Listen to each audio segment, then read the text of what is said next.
देख रहे हैं आप और मैं हूं आपके साथ शाहीन खान और इस समय मैं दिल्ली के प्रेस क्लब में मौजूद हूं जहां पर all India Muslim personal board ने एक पीसी रखी है और तमाम मुद्दों पर आज यहां पर बातचीत होने वाली है, चाहे यूसीसी हो, चाहे फ़लस्तीन का मामला हो या फिर जिस तरीके से अभी हाल ही में डाइवोर्स के बाद मुस्लिम महिलाओं को जो उनको संरक्षण देने के लिए जो कानून सुप्रीम कोर्ट ने लागू है, तमाम मुद्दों पर आज यहाँ पर प्रेस कॉन्फ्रेंस में मुस्लिम पर्सनल बोर्ड अपनी बातचीत, अपने मुद्दे रखने वाला है। उसी शक्ल में तो डिवोर्स होती है। डिवोर्स कोई हैप्पीली तो नहीं होती, हैप्पी मैरिज में तो डिवोर्स नहीं होती है। जब दोनों एक साथ रहने के लिए तैयार ही नहीं होते, लड़ाई झगड़े होने लगते हैं और बहुत मिसअंडरस्टैंडिंग्स बढ़ जाती है, तभी तो जाकर के तलाक होती है ना। तो ऐसी कंडीशन को प्रोलॉन्ग करना किसके इंटरेस्ट में? ना तो हस्बैंड के इंटरेस्ट में, ना तो वाइफ के इंटरेस्ट में है।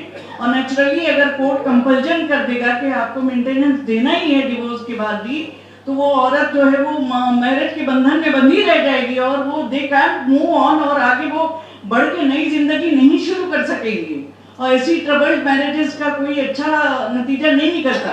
तो ये बात समझना चाहिए हमको कि हम उसको सिर्फ एक साइड उसका देख रहे हैं और हम ये समझ रहे हैं कि वो औरतों के फेवर में है, लेकिन वो औरतों के लॉन्ग रन में देखा जाए तो औरतों के फेवर में नहीं है। दूसरी बात ये कि रहा मेंटेनेंस का मामला, तो हम ये मेंटेनेंस एक बात अच्छी तरह से समझ लीजिए कि maintenance right is only for divorce wife, not children. आप समझते हैं कि जो है उसमें आप लोग ये भूल जाते हैं कि बच्चे का मेंटेनेंस, एक बच्चा हो, दो बच्चे हो, चार बच्चे हो, जितने भी बच्चे हो, उनका मेंटेनेंस जो है वो तो फादर को ही प्रोवाइड करना है। अकेली एक औरत का मसला होता है और उस अकेली एक औरत को दो भाई मिलके, तीन भाई मिलके भी संभाल नहीं सकते। तो मेरी समझ में नहीं आता कि हमारे समाज में मानवता बची है कि नहीं। मैं एक सवाल आपसे ये भी पूछना चाहती हूँ कि जिस आदमी से हमारे मैट्रिमोनियल रिलेशंस खत्म हो गए हैं, उससे एलिमनी लेना कैसा है? ये औरत की इज्जत के खिलाफ है।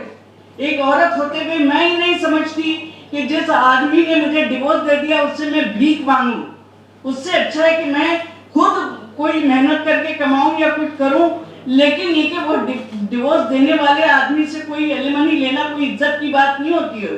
औरत की इज्जत भी नहीं है इसमें, कोई सिक्योरिटी भी नहीं है इसमें, और ये जस्टिस भी नहीं। अच्छा, मेरा सवाल ये है, एक मिनट आप बताइए।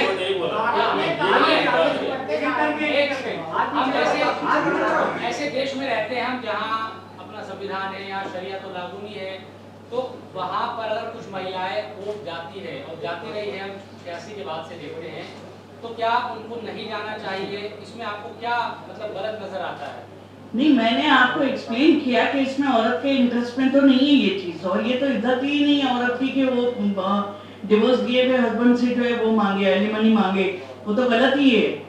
इससे तो भीख मांगना भी अच्छा लगता है मुझे। आप क्या समझते हैं कि एक आदमी आपको लाइफ से निकाल चुका है, फेंक चुका है, आपकी जिंदगी खराब कर चुका है, आप उससे पैसे ले रहे हो।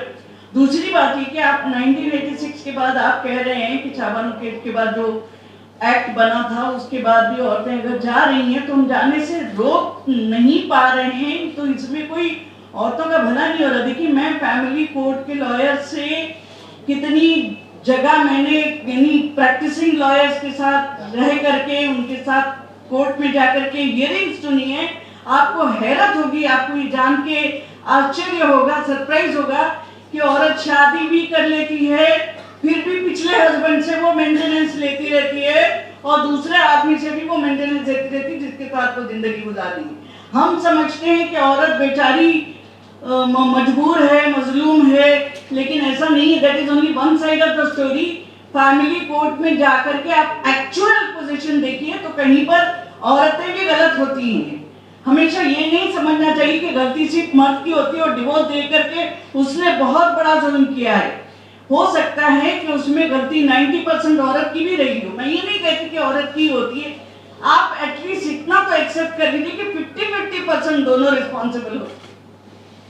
क्या लगता है इसमें भारत का संविधान रिस्पॉन्सिबल है, क्योंकि तलाक भारत में बढ़ते जा रहे हैं और हर कम्युनिटी में मुस्लिम हम देख रहे हैं, तो उसमें क्या लगता है कोर्ट का जो रवैया है, क्योंकि कोर्ट काफी डिले कर देता है, प्रोसीडिंग 10 साल 20 साल चल जाती है और एंड ऑफ द डे में वो दोनों पति पत्नी अलग रहते हैं, तो उसमें आपका सवाल सुन दिया मैंने। देखिए, असल में ये जो बात आप कहते हैं ये बात डाटा से भी सपोर्ट होनी चाहिए।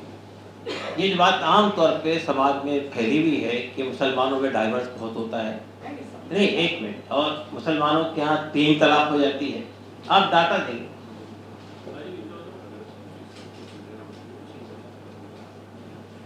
और ये बात तो सही है कि जो डिले होता है वो कोर्ट के अंदर, वो एक रीज़न है इसका कि भाई लोग समझते हैं कि नहीं हुआ है। लेकिन देखिए असल में हमारे पास एक प्रोविज़न और भी है जो मुस्लिम मसला बोर्ड ने भी कर रखा है और इमारत शरिया ने भी कर रखा है, वो है दारुल क़ज़ा का निज़ाम।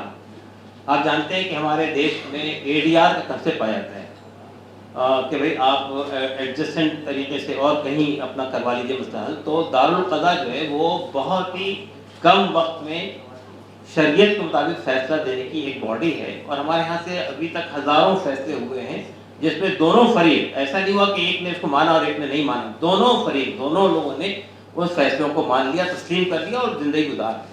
तो हम समझते हैं कि हमारे यहाँ जो बर्डन है कोर्ट के ऊपर में, उसको भी अगर हमको कम करना है तो उन्हें दारुल क़ज़ा की तरफ आना चाहिए। आपने कहा 15 वाले मैटर में आपने 2 स्टेट सॉल्यूशन को मान लिया है। इससे पहले कुछ आर्गुमेंट्स दिए जा रहे थे और सज्जाद नूमानी साहब को भी बयान आया था कि अगर हम किसी को मानते हैं कि वो जालिम और वो हमारे घर में घुसा आया। नहीं देखिए, मैंने हरगिज़ भी ये नहीं कहा कि हमने मान लिया है, मैंने कहा हमारे देश ने मान लिया है। हमने कहा कि हमारे देश का ये पॉइंट ऑफ व्यू है कि हम 2 स्टेट सॉल्यूशन को मानते हैं। हमारा मानना तो ये है कि वो पूरा इसराइल जो है ऑक्युपायर है, वो पूरी ज़मीन पे उसने नाजायज़ कब्जा किया। आप जानते हैं, आप पूरी हिस्ट्री है 19 बालफोर्ड अकॉर्ड को देखिए, 1948 को देखिए, सब चीज़ें आप सामने हैं। हम नहीं मानते इस बात को। मसला ये कि जब देश ने एक मौक़िफ़ इख्तियार किया है तो हम उस देश को याद दिलाना चाहते हैं कि अपने उस पॉइंट ऑफ व्यू के मुताबिक वो आगे की रणनीति तय करें।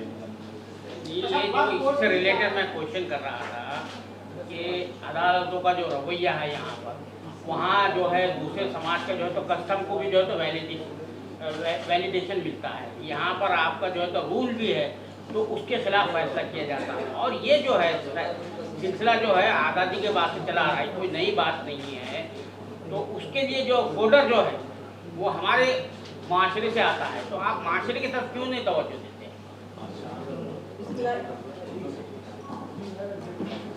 रिफॉर्म के लिए बाकायदा all India Muslim personal law board में लेडीज की भी और जेंट्स की भी कमिटीज फुल बनी हुई है सोसाइटी के रिफॉर्म के लिए, जिसका नाम इस्लाही माशरा कमेटी है। उसके लिए हम लोग अभी से काम नहीं कर रहे, बल्कि शाहबानो केस से भी बहुत पहले से 1972 में जब बोर्ड बना था तब से लेकर अब तक हम कंटिन्यूअस काम कर रहे हैं।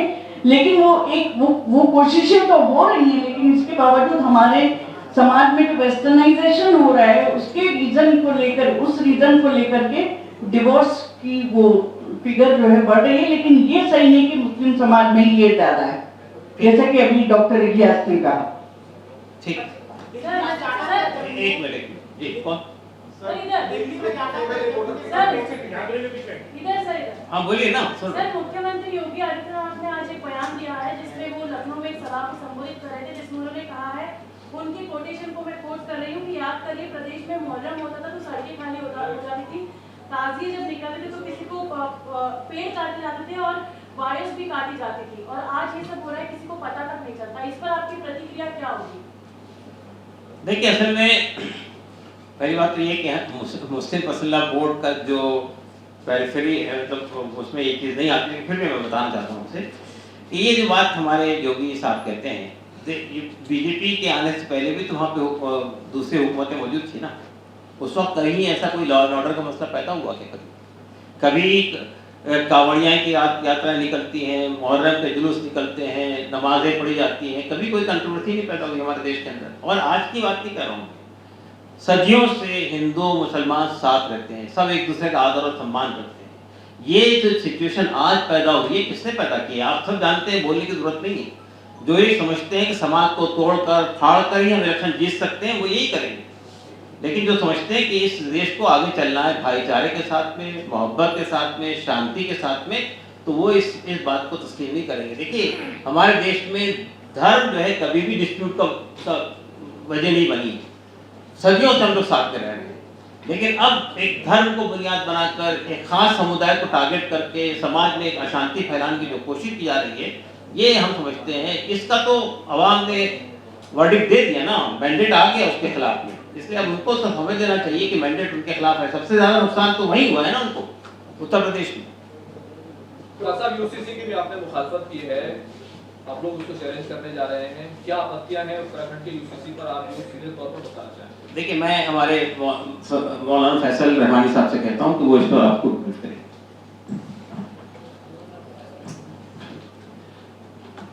देखिए, जो उत्तराखंड का यूसीसी है उसको आप शुरू से पढ़ना शुरू करें तो आपको ऐसा महसूस होता है कि वो फैमिलीज़ को बनाने के लिए नहीं बनाया गया है, फैमिलीज़ को तोड़ने के लिए बनाया गया है। सबसे पहली आपत्ति उस पर ये है। उसमें जितने प्रोविजंस हैं वो सब ड्रैकोनियन प्रोविजंस हैं, चाहे वो किसी भी एस्पेक्ट से आप उसको देख लें तो ऐसा नहीं लगता है कि इसको थोड़ा सा एक स्टेप पहले जाते हैं और देखते हैं कि कानून का काम क्या होता है। कानून का काम पीस क्रिएट करना है, एसेट्स। तो क्या उस कानून से पीस सोसाइटी में क्रिएट हो रहा है? आप उसका पहला पेज पढ़ना और मुझे जवाब दे दें, सिर्फ पहला पेज, तो आपको उससे पता चल जाएगा कि यह कानून न सिर्फ ये कि उसको मुसलमान अपोज करेंगे, मेरा ख्याल है उसको हर एक इंडिविजुअल को अपोज करना चाहिए, चाहे वो हिंदू हो या मुसलमान। कोई एक्सेप्ट तो नहीं कर रहे ना यूसीसी को, उत्तराखंड के यूसीसी को। हाँ, कोई नहीं कर रहा। Then there is no point to हल्ला गुल्ला। No, there is a point कि वो साइलेंटली बैक डोर से नहीं फ्रंट डोर से आ रहा है।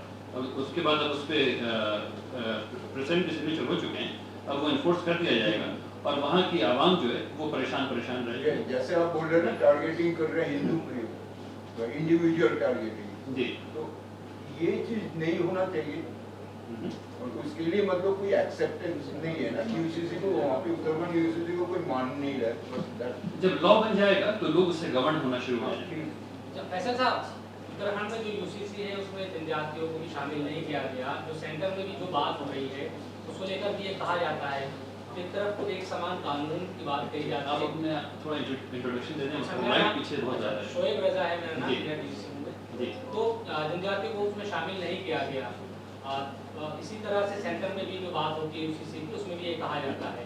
तो क्या जो यक्सा सिविल कोड की बात होती है वो हो पा रहा है? क्या आपको लगता है जब कुछ लोगों को छोड़ दिया जाता है उसमें से? नहीं, फिर वो यूनिफॉर्म कहाँ रहा? देखिए, यूनिफॉर्म सिविल कोड 3 हर्फ पर है, यूनिफॉर्म है, सिविल और कोड है। अब इस पर थोड़ी अगर बात होगी तो थोड़ी लंबी बात हो जाएगी। अब सबसे पहले बात है कि यूनिफॉर्मिटी कहाँ रही फिर, अगर आप लोगों को छोड़ना शुरू कर देंगे। अच्छा, मज़ेदार बात यह है कि लोगों ने आदिवासियों को बेवकूफ़ समझ रखा है, लोगों ने जनजातियों में मुख्तलिफ जनजातियों को लोगों को बेवकूफ़ समझ रखा है। उन्हें ये पता नहीं कि उन सबको ये पता चल चुका है कि आज हमारी बारी है, कल तुम्हारी बारी है, सबको ये बात पता है। तो वो लोग भी इसकी मुखालफत करेंगे जिस तरह से दूसरे लोग मुखालफत कर रहे हैं। एक मिनट सिर्फ इसमें आप बताऊं, मैं आपको याद दिलाना चाहता हूँ, इसी हॉल में 26 जुलाई को एक प्रोग्राम हुआ था जिसमें सिख समुदाय के लोग, क्रिश्चियन समुदाय के लोग, बुद्धिस्ट समुदाय के लोग, जनजाति समुदाय के लोग, दलित समुदाय के लोग, सब ने यूनिफॉर्मली यूसीसी को रिजेक्ट किया था, यहीं पर बैठे, और आदिवासी लोग भी थे उस टाइम। दूसरी बात मैं कहना चाहता हूँ आपसे कि ये बात जो हमारे फैसल साहब ने कही है कि यूनिफॉर्मिटी नहीं है, मैं ये कहना चाहता हूँ लॉ के अंदर भी यूनिफॉर्मिटी नहीं है। ये जो बात हमारे प्रधानमंत्री ने बहुत जोर शोर से कही थी, एक देश के लिए एक कानून होना चाहिए, एक कानून कहाँ है? आप सीआरपीसी को देख लीजिए, आईपीसी को देख लीजिए, उसमें कितने एग्जम्पशंस दिए गए हैं। खुद हिंदू कोड को उठाकर देख लीजिए, उसमें कई एग्जम्पशंस दिए गए हैं। यूनिफॉर्मिटी कहीं भी नहीं है और यूनिफॉर्मिटी हो नहीं सकती। इतना डाइवर्स कंट्री है, इतनी जातें हैं, इतने कल्चर है, इतने शेड्स ऑफ कल्चर हैं, तो उसमें यूनिफॉर्मिटी नहीं हो सकती। डाइवर्सिटी रहेगी, डाइवर्सिटी को हम अप्रिशिएट करते हैं, उसको प्रिवेल करते हैं। आप जब भी हमारे यहाँ लोगों ने हिंदी, हिंदू, हिंदुस्तान की बात कहनी शुरू की तो उसको किसने अपोज किया? सबसे ज़्यादा अपोजिशन साउथ से आता है। तो जब भी आप कोई चीज़ इन्फोर्स करने की कोशिश करेंगे तो वहाँ यही होगा। हमारे एक और मौजूद साथी आ गए हैं, कमाल फारूकी साहब, जो बोर्ड के वर्किंग कमेटी के मेंबर भी हैं और हमारे डिप्टी स्पोक्स पर्सन भी हैं। अच्छा, ये आप समझते हैं कि जो यूसीसी की जो बात की जाती है वो एक तो एक पर्टिकुलर जो है रीजनल रिलीजियस ग्रुप को छेड़ने के लिए की जाती है, उसके पीछे पॉलिटिकल जो है मोटिवेशन होता है और आप लोग जो है उसको ट्रैप में आते हैं? देखिए, ये कहना कि हम उसके ट्रैक में आते हैं, ये बात सही नहीं है। ये बात जैसा कि अभी हमारे फैसल साहब ने कही कि एक कानून जब बन जाता है तो फिर उसी कानून को समाज में इन्फोर्स किया जाता है। अगर आप यूसीसी की या किसी कानून की मुखालिफत नहीं करेंगे और बिल्कुल उससे अलग हो जाएंगे तो कानून बनते चले जाएंगे हमारे देश के अंदर। डॉक्टर साहब इसके पीछे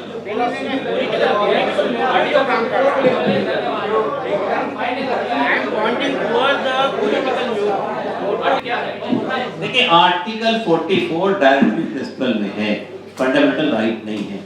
फंडामेंटल देखिए हमेशा ये बात याद रखिएगा, fundamental right always prevail over directive principle. अब जब डायरेक्टिव प्रिंसिपल की बात करते हैं तो आपको सिर्फ आर्टिकल 44 याद आता है, आर्टिकल 48 याद नहीं आता है, आर्टिकल 36 याद नहीं आता है, जहाँ ये कहा गया कि देश के अंदर जो असमानता है वेल्थ के अंदर उसको ठीक किया जाएगा, वेजेस को ठीक किया जाएगा। ये सब बातें जो आम आदमी से जिनका ताल्लुक है उन पर कोई बात होती नहीं, आर्टिकल 44 पर ही बात होती है। तो आर्टिकल 44 जो है वो उसके बारे में सिर्फ मैं ये कहना चाहता हूँ कि वो एक डायरेक्टिव प्रिंसिपल का पार्ट है, वो फंडामेंटल राइट